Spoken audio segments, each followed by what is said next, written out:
In ancient Jewish apocalyptic tradition stands the Book of Enoch, attributed to Enoch, the great-grandfather of Noah, a man who walked with God and was taken up into heaven. It survives in full only in Ethiopic, though fragments in Aramaic were found at Qumran. Composed between roughly 300 BCE and 100 BCE, the Book of Enoch is a compilation of 5 distinct sections: the Book of the Watchers, the Parables, Similitudes, the Astronomical Book, the Dream, Visions, the Epistle of Enoch. Watchers, heavenly angels, descend to earth led by Samyasa. They lust after human women, marrying them and creating the Nephilim, savage giants who bring chaos and destruction.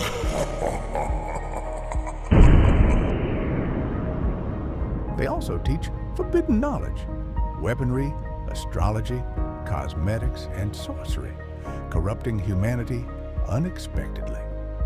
Upon seeing the devastation, the Watchers ask Enoch to plead their case to God. Enoch ascends spiritually, receives revelations, but their plea is denied. The angels are bound until Judgment Day.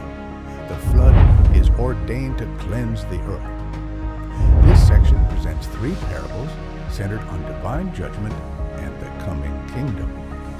It introduces the Son of Man, a heavenly judge who will execute God's justice upon the wicked and reward the righteous. These revelations also depict Enoch's journey to the divine presence.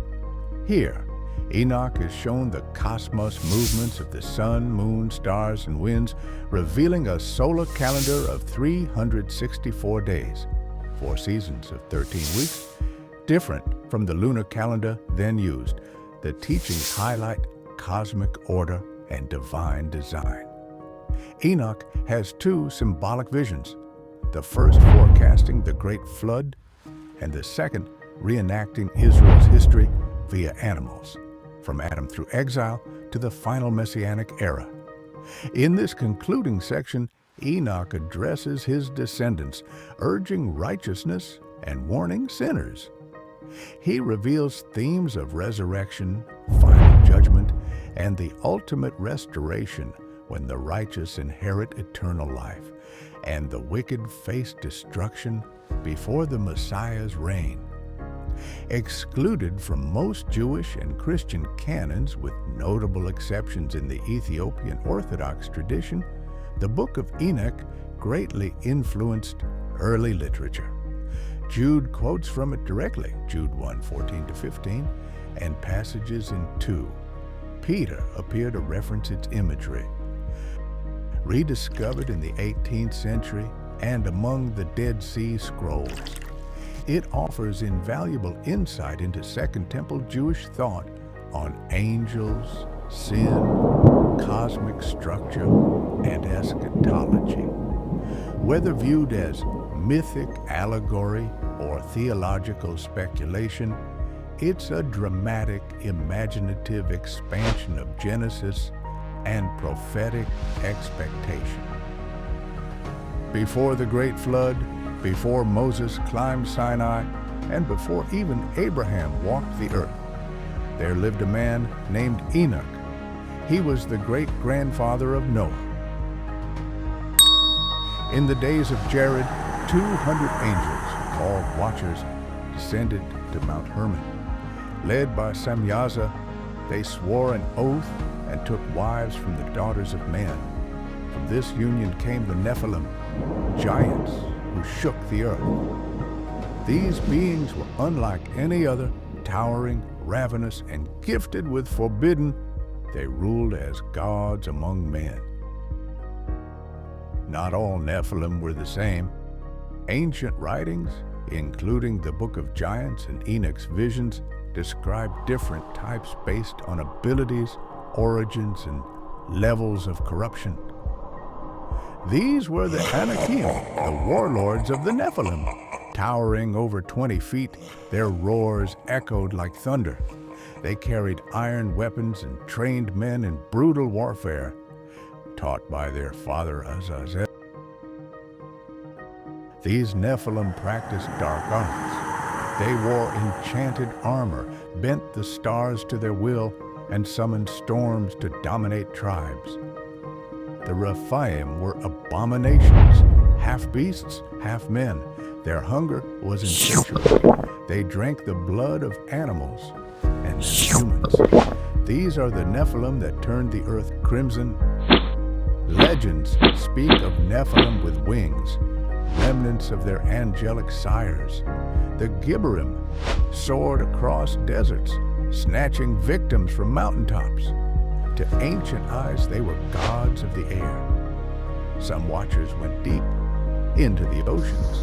Their offspring became leviathanic hybrids, Nephilim that ruled the coasts. They brought tsunamis, hunted whales, and built ruins now lost under the sea. With the Nephilim came chaos. The earth could not sustain them. They consumed everything and then turned on mankind. The cries of the oppressed reached heaven, and judgment was decreed. God called Enoch. The scribe of righteousness was taken to the heavens. He warned the watchers. Their children would die. The flood would come. The Nephilim would fall. The watchers were bound beneath the mountains. The Nephilim were slain, their spirits becoming the wandering demons, the unclean spirits that plague the earth to this day. Even after the flood, the bloodline of the Nephilim lingered in the shadows, in legends, in giants like Goliath and Og.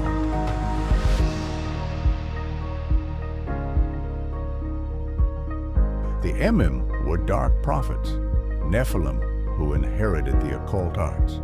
Taught by Azazel, they summoned storms, bent stars, and manipulated time and death.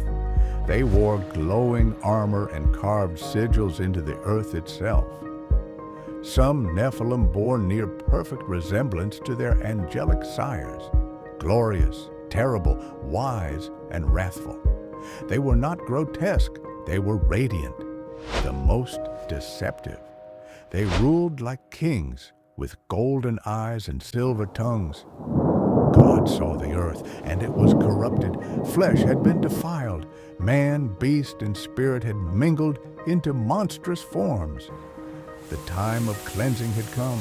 The great deluge was not merely about sin.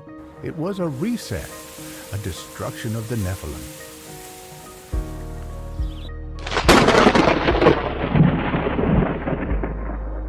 Though their bodies perished, the spirits of the Nephilim became the demons that haunt the earth. They are the unclean spirits, the disembodied tyrants still seeking flesh. And one day, as it was in the days of Noah, they may rise again. God's voice thundered to Noah, "Build the ark." With trembling hands, he obeyed, hammering wood in the shadow of judgment. From the heavens, chains of fire descended, binding the rebellious watchers beneath the mountains. Their cries of anguish shook the earth, yet Noah worked on. Each strike of his hammer echoed like a warning to the doomed. Far away, titans, the Nephilim, roared in defiance. But when the waters rose, they were swallowed whole.